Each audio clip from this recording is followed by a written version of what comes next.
Assalamualaikum warahmatullahi wabarakatuh. Salam sejahtera buat Sobat Lin Whitening dimanapun berada. Oke, Bim akan lanjutkan cerita Yechen-nya. Tapi seperti biasa, bantu tekan tombol like dan berkomentar juga. Terima kasih sesudah dan sebelumnya. Oke, mari kita lanjutkan saja ceritanya. Jangan lupa tekan tombol like biar Mimin tambah semangat uploadnya. Terima kasih. Bab 3031 sampai bab 3035. Ye Chen tahu bahwa Zhao Yinseng tidak berbohong. Untuk bertahan hidup, dia telah menceritakan semua yang dia tahu. Jadi, Ye Chen juga memenuhi janjinya dan berkata kepada Zhao Yinseng, "Selamat, kamu telah menjadi satu-satunya orang yang hidup di kapal pesiar ini." Setelah mengatakan itu, dia melihat ke arah Wan Pojun dan memerintahkan, "Pojun, bawa mereka ke Suriah dengan orang Italia." Wan Pojun mengangguk dan berkata, "Tuan Ye, tolong beritahu kapal barang di pelabuhan untuk berlayar sekarang. Kebetulan kapal kita juga mulai bergegas kembali. Cari tempat di tengah, ayo temui dan pindahkan orang-orang ini ke kapal, dan kemudian kapal barang akan langsung menuju Suriah tanpa henti." Oke, Ye Chen menginstruksikan, selama perjalanan, kita harus menginstruksikan para prajurit untuk waspada terhadap kematian dan tidak menyerah kepada siapapun. Orang-orang melarikan diri. Wan Pojun segera berkata, "Tuan Ye, jangan khawatir. Para prajurit istana Wanlong pasti akan menyelesaikan misinya 100%. Zhao Yinseng bertanya dengan gugup saat ini, "Kamu, Tuan Ye, kenapa kamu ingin membawaku ke Suriah?" Ye Chen berkata dengan dingin, "Untuk menyelamatkan hidupmu, kamu hanya punya dua pilihan, mati di sini seperti mayat di laut dan menunggu untuk diselamatkan, atau ikuti Wanlong." Jujur para prajurit istana akan pergi ke Suriah. Jika mereka dapat memberikan jalan bagi Anda untuk bertahan hidup, Anda dapat mempertimbangkannya sendiri. Ketika Zhao Yinseng mendengar ini, dia segera menutup mulutnya dengan sadar. Semua orang meninggal dan dialah satu-satunya yang masih hidup. Saat ini, dia sudah menjadi orang yang paling beruntung. Apalagi yang perlu diragu-ragukan. Memikirkan hal ini, dia segera berkata kepada Ye Chen, "Tuan Ye, saya bersedia pergi ke Suriah Barat." Ye Chen mengangguk dan berkata kepada Wan Pojun, "Biarkan seseorang menjatuhkannya dan kembali." Kapal barang itu berbelok ke laut dan menuju ke arah asalnya. Didek, Ye Chen menghadapi angin laut, dan hatinya gelisah seperti ombak di bawah kakinya. Dalam masalah hari ini, dia sebenarnya punya dua pilihan. Yang pertama adalah berhenti di sini. Dengan keributan malam ini, bahkan keluarga Kiao mungkin tidak akan pernah berani datang ke Vancouver untuk melakukan kejahatan lagi, dan geng-geng yang bercokol di Vancouver akan datang besok setelahnya. Fajar, semua orang pasti akan berada dalam bahaya, dan tidak ada lagi yang berani menggunakan ide jahat apapun untuk melawan Li Xiaofen. Tetapi dalam hal ini, Vancouver akan aman, tetapi mungkin tidak ada perubahan apapun di tempat lain di Vancouver. Jika demikian, tragedi serupa akan terus menimpa gadis-gadis muda lainnya di tempat lain. Pilihan lainnya adalah menggali sepanjang garis rumah Kiao hingga mencapai akarnya, lalu mencabutnya. Memang benar memilih opsi pertama adalah yang termudah, berakhir di sini dan tidak perlu mengeluarkan tenaga lagi. Namun, Ye Chen memilih opsi kedua tanpa ragu-ragu. Beberapa hal baik-baik saja jika Anda belum melihatnya, tetapi jika Anda berpura-pura tidak melihatnya setelah Anda melihatnya, hati nurani Anda akan dikutuk. Jadi, dia memanggil Wan Pojun kepadanya dan berkata, "Pojun, saya akan kembali ke Amerika Serikat setelah fajar. Tinggalkan beberapa tentara wanita di sini untuk melindungi Xiaofen dan Bibi Li. Oh, omong-omong, ada juga Claudia itu." Wan Pojun segera berkata, "Baiklah Tuan Ye, saya berencana untuk membiarkan setengah dari orang menemani kapal untuk mengawal kelompok orang ini kembali ke Suriah, dan kemudian meninggalkan beberapa tentara wanita di Kanada, dan saya akan mengambil sisanya. Seattle, mulailah menyelidiki situasi keluarga Kiao, bagaimana menurut Anda?" Ye Chen mengangguk dan berkata, "Keluarga Kiao berada dalam situasi khusus. Meskipun mereka penuh dengan kejahatan, mereka sebenarnya hanyalah rantai pasokan kriminal, seperti sungai bawah tanah. Kita terus-menerus menyediakan sumber air bagi binatang-binatang jahat di hilir. Jadi kita tidak hanya harus memahami skala dan arah aliran sungai bawah tanah ini, tetapi juga mencari tahu berapa banyak hewan di hilir yang mengambil air dari sungai bawah tanah ini, dan energi yang terlibat di baliknya, mungkin lebih besar dari gabungan seluruh energi kita. Jadi Anda harus berhati-hati dan fokus pada penyelidikan terlebih dahulu, dan jangan bertindak gegabah. Wan Po-jun berkata tanpa ragu, "Baiklah Tuan Ye, saya mengerti." Segera setelah itu, Wan Po-jun ragu-ragu sejenak, mengumpulkan keberanian untuk berkata kepada Ye Chen, "Tuan Ye, bawahan ini, ada yang ingin saya tanyakan kepada Anda." Ye Chen meliriknya dan berkata dengan tenang, saya ingin bertanya, bagaimana saya menenggelamkan kapal pesiar Qiao Feiyu?" "Iya." Wan Po-jun mengangguk, menangkupkan tangannya dan berkata, "Tuan Ye, saya tidak mengerti. Mungkinkah pada akhirnya dari perjalanan seni bela diri, bolehkah saya memasuki alam seperti Anda?" Ye Chen tersenyum sedikit, menggelengkan kepalanya dan berkata, "Po-jun, sebenarnya, saya bukan seorang seniman bela diri." Wan Po-jun terkejut dan bergumam, "Kamu bukan seorang seniman bela diri? Mungkinkah sistem kekuatan yang Anda latih lebih baik daripada seni bela diri?" "Bisa dibilang begitu." Ye Chen tersenyum, "dibandingkan dengan seni bela diri, jalan saya pengambilannya memang semakin luas." Wan Po-jun mendengar ini, dia mengangguk dengan ekspresi kaget. Baru saja, Ye Chen menggunakan pedang penusuk jiwa untuk menghancurkan kapal pesiar lawan, yang benar-benar menumbangkan persepsi kekuatan Wan Po-jun. Dengan sifat mematikan seperti ini, bahkan jika dia mengabaikan jarak dan menyerang kapal pesiar secara langsung dengan kedua tinjunya, mustahil untuk menghancurkan sepenuhnya atau bahkan menembus seluruh ekor kapal pesiar mewah besar dengan satu pukulan. Tahukah Anda, ada beberapa lapis pelat baja yang menebal, bahkan roket pun tidak bisa begitu mematikan.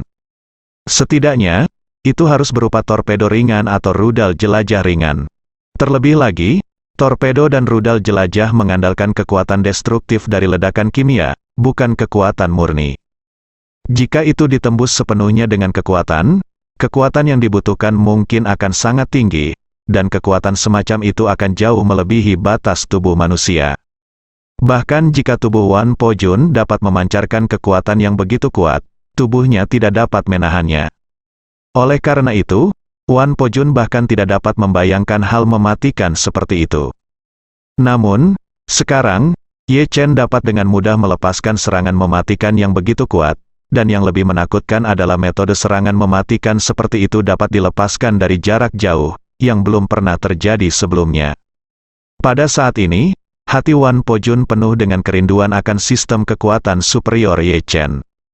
Namun, dia juga tahu betul bahwa dia tidak memenuhi syarat untuk meminta Ye Chen mengajarinya sistem kekuatan ini, jadi dia hanya bisa menekan kerinduan di dalam hatinya.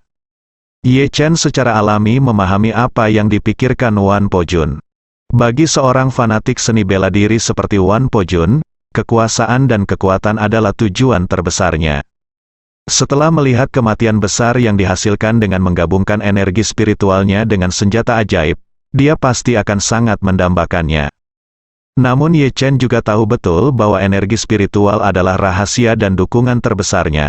Hal semacam ini tidak akan pernah bisa dengan mudah diteruskan kepada siapapun. Oleh karena itu, dia berkata kepada Wan Po-jun, "Po-jun, kamu belum menembus alam gelap dalam seni bela diri, jadi kamu tidak tahu dunia baru seperti apa yang akan terjadi setelah kamu mencapai puncak seni bela diri. Jadi untuk saat ini yang terbaik adalah lebih baik tidak terganggu, dan jalan yang benar adalah berusaha sekuat tenaga untuk menerobos budidaya seni bela diri Anda sendiri." Wan Po-jun mengangguk ringan, ia pun merasa peruntungannya di bidang pencaksilat saja tidak cukup. Tidak ada yang tahu berapa ketinggian yang bisa ia capai jika terus berlatih pencaksilat. Jadi, dia mengatupkan tangannya dan berkata dengan hormat dan sedikit malu, "Apa yang dikatakan Tuan Ye benar sekali. Saya telah belajar dari Anda." Ye Chen mengangguk sedikit dan berkata, "Saya berjanji sebelumnya bahwa saya akan membantu Anda meningkatkan kultivasimu. Karena, masuki alam gelap, dan setelah aku selesai menyelesaikan masalah ini tentang keluarga Qiao, aku akan memenuhi janjiku." Kapal barang yang ditumpangi Ye Chen perlahan berlayar ke pelabuhan Vancouver sebelum fajar. Pada saat yang sama, Kapal kargo yang baru dibeli Ye Chen telah melakukan semua persiapan sebelum berlayar. Bahkan mobil-mobil yang dikemudikan oleh anggota rombongan Italia satu demi satu dikendarai ke geladak oleh tentara Istana Wanlong, berniat membawa mereka pergi bersama. Setelah Ye Chen berlabuh, anggota kelompok Italia di kapal, serta Zhao Yinseng, dipindahkan ke kapal kargo yang hendak meninggalkan pelabuhan. Wan Pojun menugaskan separuh tentaranya ke kapal barang tersebut, dan kemudian kapal barang tersebut mulai berlari dengan kecepatan penuh dan berlayar keluar dari pelabuhan Vancouver, berlayar menuju Timur Tengah.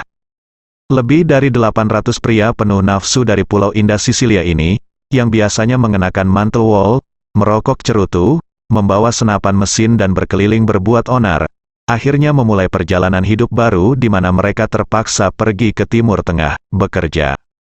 Saat kapal berangkat, lebih dari 800 orang berkumpul dalam lingkaran besar di ruang kargo dan menangis. Tangisan terus bergema di ruang kargo besar, dan suasananya sangat menyedihkan untuk beberapa saat. Mereka tidak tahu kapan bisa kembali dari Suriah, dan kehidupan mereka di masa depan akan suram.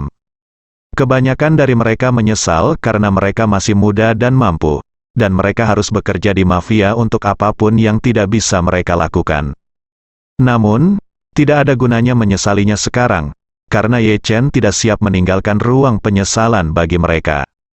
Setelah melihat kapal barang pergi, Wan Pojun meminta instruksi Ye Chen, "Tuan Ye, apa yang harus kita lakukan dengan gadis-gadis yang masih koma itu?" Ye Chen berpikir sejenak dan berkata, "Anda dapat meminta seseorang menemukan tempat yang aman nanti. Tempatkan mereka sementara, dan setelah kita mengungsi, hubungi nomor darurat dan minta ambulans untuk membawa mereka pergi. Rumah sakit akan menghubungi keluarga mereka nanti." "Oke." Wan Pojun segera mengatur istana. Wanlong para prajurit untuk sementara membawa mereka ke daerah aman untuk dimukimkan kembali. Wan Pojun memikirkan sesuatu dan dengan cepat berkata kepada Ye Chen, "Tuan Ye, situasi Nona Li juga cukup istimewa. Dia adalah orang yang sangat penting dalam keluarga Kiao. Saya khawatir keluarga Kiao tidak akan menyerah padanya. Selain itu, kami hampir memusnahkan mereka semua kali ini. Kiao Feiyu dan anak buahnya, serta keluarga Kiao pasti akan menyelidiki garis ini secara menyeluruh. Menurut Anda bagaimana hal ini harus ditangani?" Ye Chen berkata dengan dingin, "Keluarga Kiao menderita kerugian besar kali ini, dan lebih dari 800 orang di seluruh kelompok Italia hilang. Kejadian ini pasti akan menimbulkan keributan saat fajar tiba. Mereka tidak akan bisa mengetahui siapa yang bertanggung jawab atas Wan Longdian, tapi mereka pasti akan melakukannya, menyadari bahwa orang yang melakukan semua ini sangat berkuasa. Pada saat itu, semua geng di Vancouver, atau ingin melakukan sesuatu di Vancouver, orang yang bertanggung jawab atas insiden tersebut harus mempertimbangkannya terlebih dahulu untuk melihat apakah dia memiliki kemampuan untuk menghadapinya, penggagas semua ini. Selanjutnya, setelah keluarga Kiao menemukan mayat Kiao Feiyu dan gengnya, hal pertama yang terlintas dalam pikiran adalah hal yang pasti bukan mencari seseorang untuk membalas dendam, tetapi ketakutan akan keberadaan saya telah terungkap. Jadi saya yakin di satu sisi, keluarga Kiao akan takut mereka tidak bisa bermain-main dengan kita, dan di sisi lain, mereka akan takut masalah ini akan terungkap. Jadi saya yakin bahwa agar tidak marah, mereka akan melakukannya untuk sementara. Mereka pasti tidak akan berani datang ke Vancouver untuk sementara waktu. Sebaliknya, mereka akan mencoba segala cara untuk menjauhkan diri dari Vancouver. Setelah mengatakan itu, Ye Chen menambahkan, "Sebagai untuk geng-geng lokal di Vancouver, diperkirakan semuanya akan berada dalam kekacauan mulai pagi ini. Saya tidak akan pernah berani melakukan perilaku lintas batas lagi. Jadi Xiaofen pasti aman untuk saat ini. Segera." Ye Chen memandang Li Xiaofen di sampingnya dan berkata, "Xiaofen, jangan tinggalkan Vancouver untuk saat ini, karena kamu tinggal di Vancouver. Sebaliknya, itu yang paling aman bagimu. Begitu kamu meninggalkan Vancouver, orang di balik masalah ini pasti akan menemukanmu sesegera mungkin." Li Xiaofen berkata tanpa berpikir, "Baiklah, Saudara Ye Chen, jika kamu membiarkan aku tinggal, maka aku akan tinggal." Ye Chen mengangguk dan menghibur, "Kamu juga tidak perlu khawatir banyak. Istana Wanlong akan meninggalkan sekelompok elit untuk melindungi keselamatan Anda 24 jam sehari, dan kemudian saya akan meminta Po Jun untuk memobilisasi lebih banyak elit Kanada. Pastikan keselamatan Anda semua, jadi Anda, Claudia, dan Bibi Lee akan tinggallah di Vancouver untuk sementara waktu dan terus hidup normal seperti biasa. Awalnya, Ye Chen juga mempertimbangkan untuk membiarkan Li Xiaofen kembali sementara ke Tiongkok untuk menghindari pusat perhatian. Tetapi setelah menganalisis dengan cermat, dia merasa bahwa Vancouver sekarang adalah tempat teraman untuk Li Xiaofen. Saat ini, Ye Chen memandang Claudia yang berdiri di samping dan berkata, "Claudia, kemampuanmu dalam menangani masalah lebih matang daripada Xiaofen. Mulai sekarang, kamu harus membantunya membuat lebih banyak keputusan saat kamu berada di dekat Xiaofen." Claudia berkata dengan tergesa-gesa dan penuh hormat, "Baiklah, Saudara Ye Chen, saya mengerti. Jangan khawatir, jika perlu, saya akan mencoba yang terbaik untuk membantu Sister Xiaofen dengan segala pertimbangan." Ye Chen mengklik, dia mengangguk dan berkata, "Kamu bilang sebelumnya bahwa kamu ingin kembali belajar. Saya pikir waktunya hampir tiba sekarang. Jika kamu butuh bantuan dengan apapun, katakan saja padaku." Claudia dengan cepat menggelengkan kepalanya dan berkata, "Jangan ganggu Ye. Brother Chen, saya telah mempertahankan status pelajar saya di sekolah menengah asal saya dan dapat kembali ke kelas kapan saja." Ye Chen mengangguk sedikit dan berkata, "Saya pikir Anda harus memiliki beberapa keterampilan. Sekarang Guo Lei sudah mati. Seluruh orang Italia Group tidak akan bisa melakukannya di masa depan. Itu akan membawa masalah bagi Anda. Jadi jika Anda diintimidasi di sekolah di masa depan, Anda tidak perlu menelan amarah Anda dan langsung menindasnya. Jika Anda memiliki masalah, itu tidak bisa dilakukan. Terselesaikan, Istana Wanlong akan mendukungmu." "Saya mengerti, Saudara Ye Chen. Terima kasih." Anda, mata Claudia memerah dan dia mengangguk sedikit, dengan air mata besar menetes di wajahnya saat dia mengangguk. Ye Chen menoleh ke arah Wan Po Jun dan bertanya, "Po Jun, jika adikku menemui masalah yang tidak dapat diselesaikan di sekolah, kamu harus mengambil tindakan tepat waktu."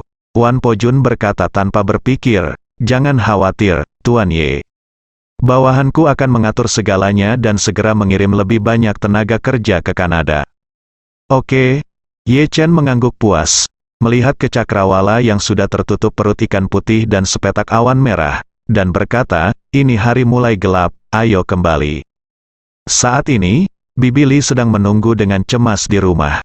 Baru setelah Ye Chen kembali bersama Li Xiaofen dan Claudia, dia menghela nafas lega ketika dia melihat kedua gadis itu masih utuh. Dia dengan cepat bertanya pada Ye Chen, "Ye Chen, ini, apa yang terjadi? Siapa orang yang ingin menculik Xiaofen tadi malam?" Ye Chen dengan cepat memberitahu Bibi Lee penyebab dan akibat dari kejadian tersebut. Namun, dia tidak menggambarkan pembunuhan besar-besaran di laut dengan tentara Istana Wanlong. Setelah mendengar ini, Bibi Lee menjadi pucat karena ketakutan, dan berseru, "Kenapa ada orang jahat seperti itu di dunia ini sekarang, Ye?" Chen berkata dengan ringan, "Bibi Lee, tidak peduli betapa glamornya tempat itu, ada sisi gelap, terutama di Eropa dan Amerika, ditandai dengan kekacauan rasial, banyak geng, senjata yang tersebar luas, dan tingkat kejahatan yang tinggi. Vancouver tampaknya sangat layak huni, namun aspek keamanannya masih jauh dari itu. Di Tiongkok, memang." Bibi Lee menghela napas, dia memandang Li Xiaofen dan berkata dengan ekspresi ketakutan, "Ye Chen, terima kasih sudah datang, kalau tidak, Xiaofen mungkin akan." Saat dia mengatakan itu, Bibi Lee sedikit emosional, dan air mata tidak bisa menahan keluar dari matanya. Ye Chen berkata saat ini, "Bibi Lee, jika kamu dan Xiaofen tidak menunggu sampai masalah ini selesai, kamu dan Xiaofen harus kembali ke Tiongkok. Aku akan membelikanmu dan Xiaofen rumah di Jinling. Jika Xiaofen masih menginginkannya berbisnis, saya akan berinvestasi padanya di Jinling." Ketika Li Xiaofen mendengar ini, ekspresinya tiba-tiba menunjukkan sedikit keterkejutan. Dia benar-benar ingin kembali ke Tiongkok. Jika tidak ada yang lain, dia setidaknya bisa sering bertemu Ye Chen setelah kembali. Berbeda dengan di Kanada, jika dia tidak dalam bahaya kali ini, akan sulit untuk bertemu Ye Chen. Namun, Bibi Li melambaikan tangannya tanpa berpikir saat ini dan berkata, "Tidak mungkin. Butler Tang telah mengerahkan banyak tenaga dan uang untuk menempatkan kami di Kanada. Bagaimana kami dapat menimbulkan masalah lagi bagimu?" Kamu Chen buru-buru berkata, "Bibi Li, bagaimana ini bisa dianggap menimbulkan masalah?" Seperti yang baru saja saya katakan, meskipun lingkungan dan iklim Kanada sangat baik, memang ada banyak bahaya tersembunyi dalam hal keamanan publik. Kali ini saya kebetulan berada di Amerika Serikat, jadi saya tidak bisa hidup tanpanya. Jaraknya jauh, dan saya bisa datang ke sini tepat waktu jika terjadi sesuatu. Jika saya berada di Tiongkok dan ingin terbang ke Kanada pada saat-saat terakhir, saya khawatir itu akan terjadi. Akan memakan waktu beberapa jam atau bahkan lebih lama, tidak peduli seberapa cepatnya. Saya akan merasa lebih nyaman jika saya membawa Anda dan Xiao Fen kembali, dia berkata. Ye Chen memikirkan sumbangannya untuk membangun rumah kesejahteraan yang besar dan berkata dengan cepat, "Ngomong-ngomong, Bibi Li, ada hal lain yang tidak mau kulaporkan kepadamu. Saya berencana menyumbang untuk membangun rumah kesejahteraan besar di Jinling beberapa hari yang lalu. Dan ini adalah rumah kesejahteraan komprehensif yang mencakup pendidikan prasekolah dan pendidikan usia sekolah yang konsisten selama 12 tahun. Anak-anak tinggal dan belajar di rumah kesejahteraan ini. Rumah kesejahteraan komprehensif ini sangat besar dan dapat menampung setidaknya puluhan ribu anak yatim piatu. Akan terbuka untuk anak yatim piatu dari seluruh provinsi, dan pemilihan lokasi serta persiapan konstruksi akan segera dimulai. Jika Anda bersedia, saya ingin meminta Anda menjadi direktur." Perkataan Marvin mengagetkan Bibi Li. Dia berkata dengan terkejut, "Ye Chen, apakah kamu mengatakan yang sebenarnya, rumah kesejahteraan besar dengan 10.000 orang? Ini, saya khawatir ini membutuhkan banyak investasi, kan?" Ye Chen tersenyum sedikit dan berkata dengan serius, "Bibi Li, saya sendiri setengah yatim piatu. Dan teman-teman saya tumbuh bersama semuanya adalah anak-anak miskin tanpa ayah dan ibu. Sekarang saya memiliki beberapa kemampuan. Saya harus melakukan apa yang saya bisa untuk anak yatim piatu. Sebagai demi uang, itu tidak penting." Saat dia berbicara, Ye Chen menghela nafas pelan, dan kemudian berkata, "Sebenarnya, ketika saya pertama kali mempertimbangkan masalah ini, saya berpikir untuk meminta Anda kembali dan menjadi dekan. Tetapi ketika saya memikirkan tentang kamu sudah pensiun, dan setelah menetap di Kanada, saya akhirnya beradaptasi dengan lingkungan di sini. Jika saya meminta Anda untuk kembali bekerja lagi, saya benar-benar tidak tahan berbicara tentang ini." Ye Chen berkata lagi, "Tapi, saya tidak tahu situasinya di Kanada sekarang. Saya mengerti, memang ada beberapa risiko dalam hal keamanan. Jadi saya masih berharap Anda bisa kembali ke China untuk menetap. Dan omong-omong, Anda bisa bantu aku memulai panti asuhan." Setelah mendengar ini, Bibi Li berkata dengan penuh semangat, "Oke, bagus sekali." "Ya, Ye Chen." Bibi Li bersedia untuk kembali. Li Xiaofen di samping sangat bersemangat ketika mendengar ini. Dia senang ketika dia tiba-tiba teringat sesuatu dan berkata kepada Ye Chen dengan cepat, "Saudara Ye Chen, Bibi Li dan saya sama-sama bersedia kembali ke Tiongkok. Ini hanya masalah direktur. Saya khawatir Bibi Li menang, tidak bisa kembali lagi. Meski sudah pulih setelah operasi transplantasi ginjal, ia tetap perlu rutin mengonsumsi obat anti penolakan. Dokter juga mengatakan kepada saya bahwa ia harus memperhatikan perawatannya dan tidak terlalu keras."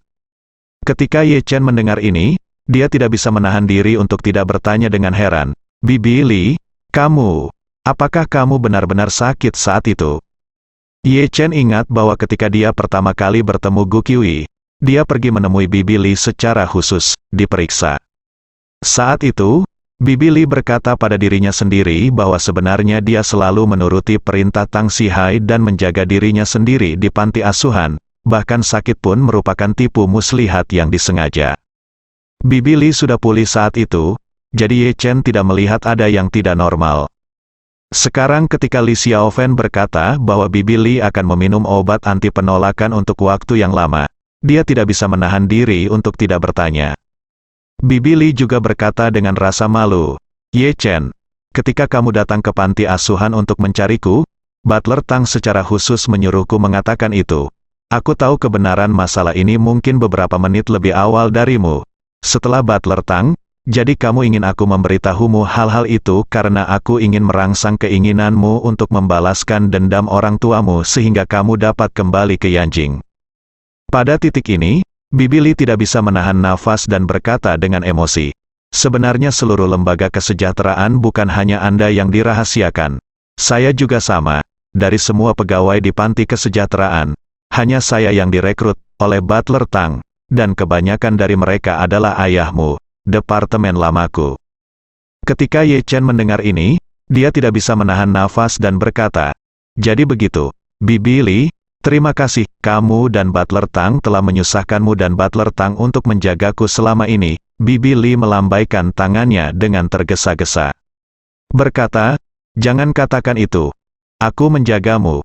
Itu adalah tanggung jawab pekerjaanku dan apa yang harus aku lakukan dan setelah saya jatuh sakit. Jika Anda dan Butler Tang tidak membantu saya, bagaimana saya bisa mendapat kesempatan pergi ke Yanjing untuk menerima perawatan terbaik? Selanjutnya, penderita uremia biasanya memerlukan 1 transplantasi ginjal, tapi aku punya 2 transplantasi. Yang harus aku ucapkan terima kasih sebenarnya adalah aku. Ye Chen memikirkan sesuatu dan kemudian berkata dengan tergesa-gesa, Bibi Li, biarkan aku memeriksa denyut nadimu. Lihat bagaimana keadaan tubuhmu sekarang. Li Xiaofen di samping bertanya dengan heran, Saudara Ye Chen, kapan kamu belajar merasakan denyut nadinya? Ye Chen tersenyum dan berkata, saya tahu banyak, bagaimana saya bisa melaporkan semua orang kepada Anda? Ketika Bibi Li masuk Jinling, dia samar-samar mendengar bahwa Ye Chen agak mampu, dan beberapa bahkan memanggilnya Tuan Ye. Jadi dia tidak ragu dan menyerahkan tangannya kepada Ye Chen. Ye Chen dengan lembut meletakkan jarinya di pembuluh darah Bibi Li, dan dengan sedikit spiritual energi mengalir masuk. Ia merasakan kondisi fisik Bibi Li secara keseluruhan tidak berbeda dengan orang sehat, dan kedua ginjalnya juga dalam kondisi sangat baik. Namun, dalam persepsi energi spiritual, samar-samar saya dapat merasakan penolakan halus antara tubuh dan kedua ginjal. Sepertinya ini adalah penolakan terhadap organ yang ditransplantasikan, namun penolakan ini sangat kecil dan harus anti-penolakan. Obatnya bekerja. Ye Chen awalnya ingin memberi Bibi Li pil peremajaan, tetapi setelah memikirkannya dengan hati-hati, akan agak mendadak untuk mengeluarkan pil peremajaan sekarang. Dan efek kuat dari pil peremajaan akan membawa kerugian yang lebih besar bagi Bibi Li dan yang lainnya. Mengejutkan. Terlebih lagi, bagi seseorang seperti Bibi Li yang belum pernah mengetahui pil peremajaan, kejutan ini mungkin membutuhkan waktu lama untuk dicernanya. Terlebih lagi, kondisi fisik Bibi Li secara keseluruhan sekarang relatif sehat, tidak seperti penyakit mematikan Gu Yanzong, jadi tidak perlu terburu-buru minum obat kuat. Selain itu, Ye Chen tidak ingin meminum pil peremajaan dan membuat Bibi Li merasa bahwa dia berhutang budi padanya. Jadi dia berencana menggunakan metode yang tenang untuk melembabkan sesuatu. Oleh karena itu, Ye Chen untuk sementara mentransfer lebih banyak energi spiritual ke dalam tubuh Bibi Li, memungkinkan energi spiritual memenuhi organ dalamnya. Orang awam tidak mempunyai energi spiritual, juga belum menguasai cara berkultivasi, sehingga kemampuan alaminya dalam menyerap energi spiritual sangat lemah. Energi spiritual ini dapat memainkan peran pelepasan lambat yang sangat baik dalam tubuh Bibi Li, dan akan terus berlanjut, melindungi dan menyehatkan tubuh Bibi Li, dan bisa efektif setidaknya selama 3-5 tahun. Dalam 3-5 tahun terakhir, kondisi fisik Bibi Li akan semakin membaik, dan ia akan menjadi semakin muda. Khasiat obatnya secara keseluruhan sebenarnya tidak lebih buruk dari pil peremajaan. Namun dengan cara ini, setara dengan menunda keluarnya efek pil peremajaan dalam waktu 5 menit hingga 3 hingga 5 tahun. Dengan cara ini, baik orang yang terlibat maupun orang lain di sekitarnya tidak akan memiliki perasaan yang terlalu kentara, mereka hanya akan merasa bahwa orang tersebut tampak semakin muda seiring dengan bertambahnya usia. Setelah melakukan semua ini, Ye Chen tersenyum tipis dan berkata, Bibi Li, tubuhmu memang telah pulih dengan sangat baik, tapi aku punya saran. Kamu tidak perlu minum obat anti penolakan di kemudian hari. Tubuhmu berbeda dari tubuh orang lain. Bedanya, tubuh Anda sangat cocok untuk ginjal yang ditransplantasikan. Jika Anda mengonsumsi obat anti penolakan dalam jangka waktu lama, maka akan menimbulkan efek jangka panjang pada tubuh Anda. Saya sarankan Anda berhenti mengonsumsi obat tersebut mulai malam ini dan amati gejalamu setelah menghentikan obat.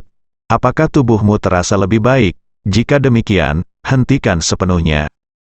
Bibi Li percaya pada kata-kata Ye Chen dan berkata tanpa ragu, "Oke, kalau begitu mulai malam ini, berhenti minum obat dan berikan ini cobalah." Ye Chen tersenyum sedikit dan mengangguk ringan. Efek pelepasan energi spiritual secara perlahan telah dimulai. Namun hanya berlangsung dalam waktu singkat. Bibi Li tidak akan merasakan sensasi yang jelas. Namun jika ia tidur sebentar, perasaan itu pasti akan jauh lebih jelas. Itu sebabnya Ye Chen sengaja memintanya untuk berhenti minum obat, membuatnya salah mengira kesehatannya semakin membaik karena berhenti minum obat. Adapun reaksi penolakan awal antara ginjal dan tubuh, di bawah pengaruh energi spiritual, sudah hilang sama sekali. Jadi wajar saja tidak perlu minum obat ini lagi. Dengan cara ini, Ye Chen percaya bahwa Bibi Li tidak akan menyalahkan dirinya sendiri karena dia menjadi lebih baik dan lebih baik lagi di masa depan, dan ini tidak akan membuatnya merasa terlalu berhutang padanya, dia akan mendapatkan lebih banyak dengan satu batu. Setelah melakukan ini, Ye Chen tiba-tiba menemukan Claudia yang berusia 18 tahun berdiri sendirian dengan ekspresi tertekan. Ye Chen lalu berkata padanya, "Claudia, jika waktunya tiba, kamu juga bisa datang ke Aurus Hill bersama-sama." "Ah, aku," kata-kata Ye Chen membuat Claudia sedikit bingung. Dia bahkan mengira dia sedang berhalusinasi. Karena ketika Ye Chen membujuk Bibi Li untuk kembali sekarang, nalurinya adalah dia juga berharap bisa pergi ke Tiongkok bersama mereka. Namun, ketika saya mengira Li Xiaofen dan Bibi Li adalah kerabat Ye Chen, meskipun saya mengakui Ye Chen sebagai saudara laki-laki saya, itu hanya persetujuan lisan. Bagaimana saya bisa berani mengemukakan gagasan seperti itu? Oleh karena itu, dia tahu betul bahwa jika Bibi Li dan Li Xiaofen kembali ke Tiongkok, dia akan sendirian lagi. Saat ini, Ye Chen tiba-tiba mengundangnya untuk pergi ke Jinling bersamanya. Dia sangat bersemangat hingga dia juga tidak bisa mempercayainya. Ye Chen berkata dengan tekad saat ini, "Claudia, tidak masuk akal bagimu untuk tinggal di Kanada sendirian. Mengapa tidak kembali ke Tiongkok bersama Bibi Li dan Xiaofen? Bukankah kamu sudah duduk di bangku sekolah menengah atas? Tahun ini, bisa langsung ke luar negeri. Sejauh yang saya tahu, tingkat kelulusan pendaftaran mahasiswa asing sangat tinggi. Pada tahap ini, banyak universitas dalam negeri yang berkomitmen untuk membangun institusi internasional, sehingga ambang batas mahasiswa asing relatif rendah, dan tidak ada persyaratan seperti registrasi rumah tangga, status pelajar, dan nilai ujian masuk perguruan tinggi, sehingga relatif mudah bagi pelajar asing untuk belajar. Selain itu, Ye Chen memiliki beberapa koneksi di Aurus Hill dan dapat membantu Claudia berpindah-pindah ketika saatnya tiba. Ketika Li Xiaofen mendengar apa yang Ye Chen katakan, dia segera berkata dengan penuh semangat, "Saudara Ye Chen, bisakah kamu benar-benar membiarkan Claudia pergi ke Jinling untuk belajar di universitas?" Ye Chen mengangguk, "Seharusnya tidak sulit. Kalau begitu aku akan berkonsultasi denganmu. Bagaimana proses bagi pelajar asing untuk mendaftar ke universitas di Jinling?" Li Xiaofen berkata dengan penuh semangat, "Bagus sekali, nilai Claudia sangat bagus. Bahkan jika ada ujian, tidak akan ada masalah." Saat dia berkata, Li Xiaofen dia segera meraih tangan Claudia dan berkata dengan tidak sabar, "Claudia, setelah masalah ini selesai, kembalilah ke Aurus Hill bersama kami."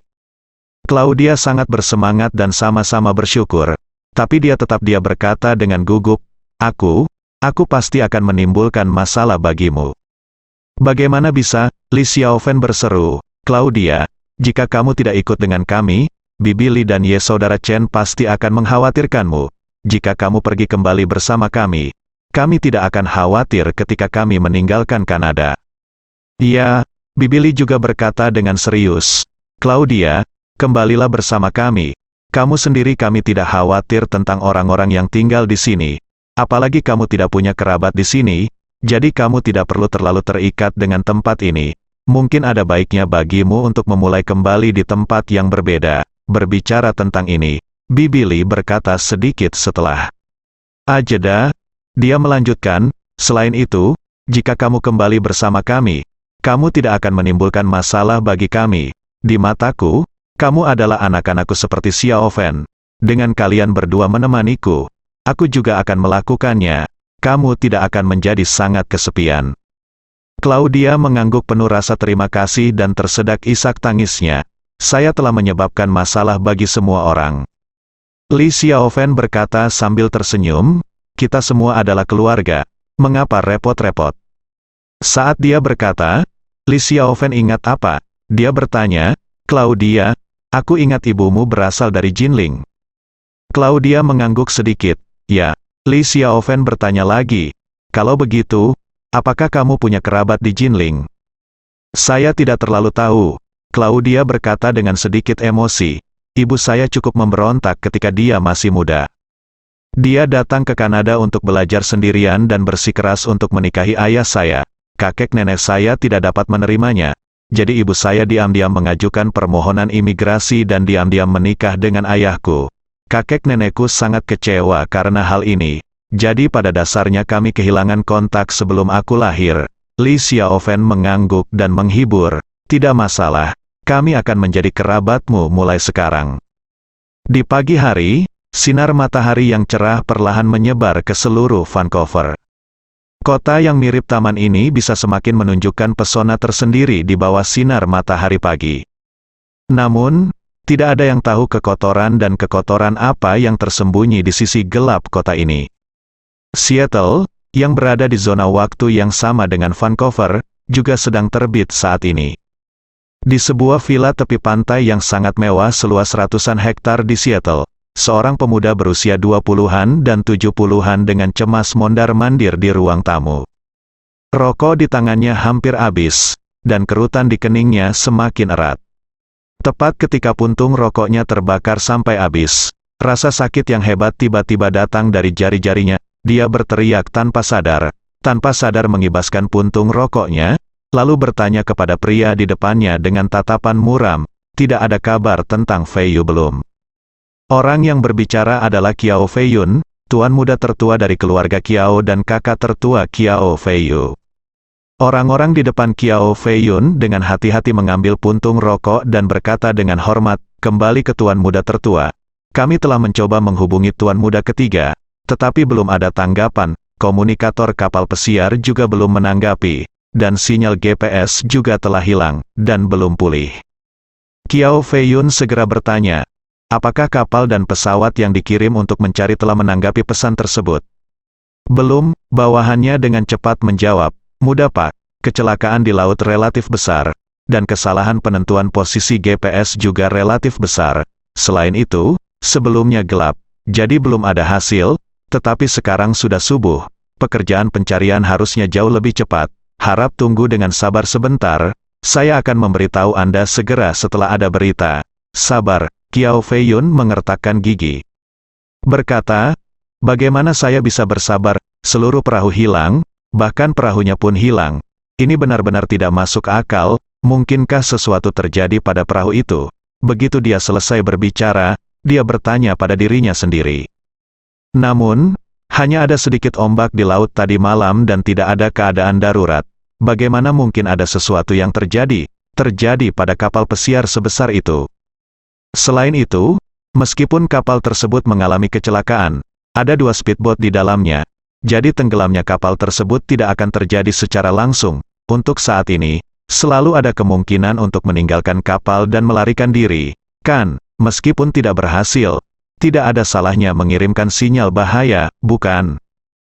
Kiao Fei Yun tentu saja tidak bisa membayangkan apa yang terjadi pada saudaranya tadi malam. Saat kapal pesiar memasuki air, awak kapal hanya ingin bergegas ke geladak untuk bersiap melarikan diri, tetapi tidak punya waktu untuk mengirimkan sinyal bahaya. Terlebih lagi, apa yang dilakukan kelompok orang ini di hari-hari biasa adalah hal-hal yang teduh, sehingga cara mereka menghadapi keadaan darurat adalah dengan membekali tim pengawal dengan peluru tajam di kapal. Prinsipnya adalah berperang jika terjadi masalah, dan melarikan diri jika terjadi masalah, tidak bisa dikalahkan. Namun karena kekuatannya yang relatif kuat, Mereka sudah lama tidak menemui bahaya sama sekali. Setiap kali mereka melaut untuk menjemput orang, itu lebih mudah dan tidak merepotkan daripada pergi memancing. Seiring berjalannya waktu, semua orang telah melupakan proses respon cepat. Oleh karena itu, tidak ada yang mengirimkan pesan kesusahan apapun kepada Qiao Feiyun tadi malam. Bagi Qiao Feiyun, saudara laki-lakinya dan puluhan bawahannya, termasuk manusia dan kapal, menghilang begitu saja, dan tidak ada petunjuk sama sekali. Saat ini, bawahannya dengan cepat berkata, "Tuan, mohon jangan khawatir.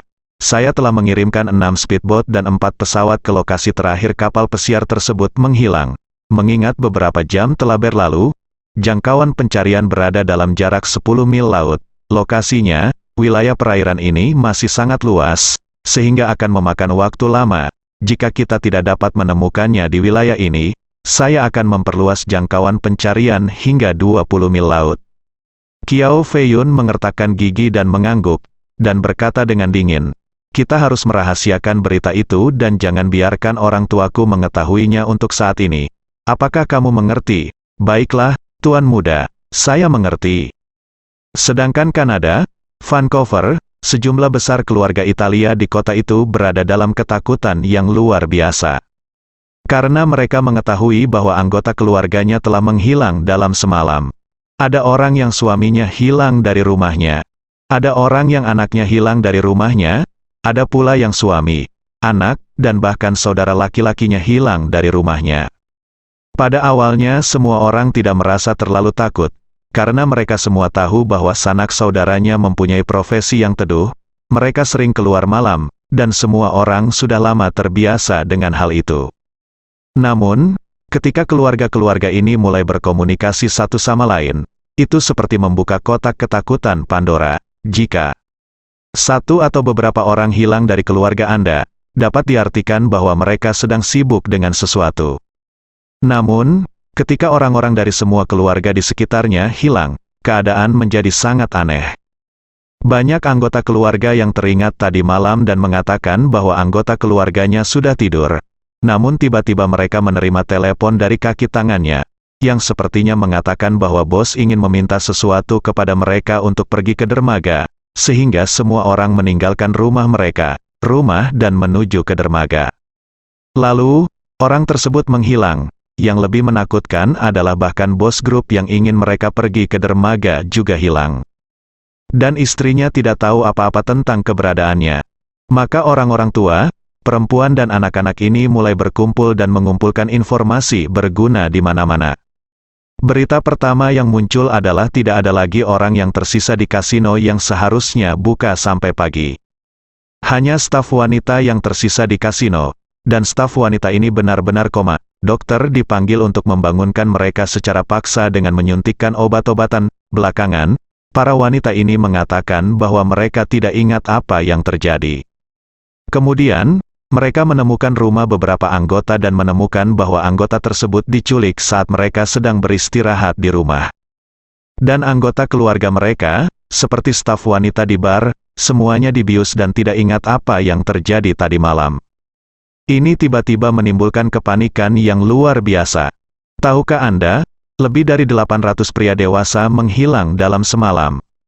Apalagi dia juga merupakan anggota mafia yang penuh dengan kemampuan bertarung di hari biasa. Masuk akal bahwa merekalah satu-satunya yang bertanggung jawab menyebabkan orang lain menghilang kapan orang lain membiarkan mereka menghilang. Terlebih lagi, lebih dari 800 orang menghilang bersama-sama. Akibatnya, anggota keluarga yang tidak tahu harus berbuat apa berbondong-bondong datang ke gereja di komunitas Italia untuk melakukan unjuk rasa. Sementara anggota keluarga menangis di gereja, tidak tahu harus berbuat apa, para pendeta Italia memegang Alkitab di satu tangan dan salib di tangan lainnya, terus berdoa untuk lebih dari 800 orang hilang, dan bahkan terus menghibur mereka satu persatu, anggota keluarga yang hancur. Belakangan, seorang ayah baptis tua diundang keluar dari panti jompo. Di masa yang luar biasa ini, semua orang memikirkannya dan berharap dia bisa mengendalikan situasi secara keseluruhan. Ayah baptis tua ini telah mengabdi pada kelompok Italia selama lebih dari 50 tahun. Meski belum pernah menjadi pemimpin tertinggi, Ia dianggap sebagai totem spiritual oleh anggota kelompok karena beberapa istri dan anak-anaknya tewas sebagai balas dendam musuh-musuhnya, bukan masalah kecil. Dalam dunia geng, ada dua tipe orang yang paling bergengsi. Salah satunya adalah karakter yang sangat kuat, misalnya seseorang yang dapat menebas dari selatan ke utara, dari timur ke barat sendirian, dan bertarung melawan lusinan orang dengan satu orang dan tetap tidak terpengaruh dan berdiri tegak. Jenis orangnya adalah legenda. Ada jenis karakter lain yang merupakan karakter yang sangat menyedihkan.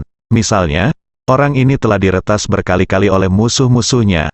Anggota keluarganya telah meninggal dan terluka karena dia, tapi dia satu-satunya yang tidak bisa dikalahkan sampai mati. Xiao Qiang masih hidup dan kuat. Orang seperti ini bisa menjadi legenda dengan mengandalkan nasib tragis dalam hidupnya. Ayah baptis tua ini adalah yang terakhir. Dia memiliki 5 putra, yang sangat dia banggakan. Sebab, dalam konsep geng tradisional Italia, anak laki-laki adalah satu-satunya pilihan untuk mewarisi jubah mereka dan mewariskan semangat juang Sisilia. Oleh karena itu, dalam kelompok ini, preferensi terhadap anak laki-laki dibandingkan anak perempuan menjadi ideologi penuntun yang abadi. Di grup ini, jika tidak memiliki anak laki-laki, Anda akan malu untuk menyapa orang lain saat keluar. Orang yang tidak memiliki anak laki-laki merasa rendah diri dan iri ketika melihat orang lain membawa anak laki-lakinya keluar untuk membunuh orang, menjual narkoba, dan mengumpulkan uang perlindungan. Oleh karena itu, setiap anggota geng bangga memiliki seorang putra. Jika seseorang bisa melahirkan beberapa anak laki-laki, dia benar-benar bisa berjalan dengan hidung terangkat ke langit. Ayah baptis tua itu memiliki 5 putra, dan kelima putra ini lahir berturut-turut, jadi dia iri pada banyak orang saat itu. Apalagi 4 dari 5 anak laki-laki ini mewarisi warisannya dan bergabung dengan geng tersebut.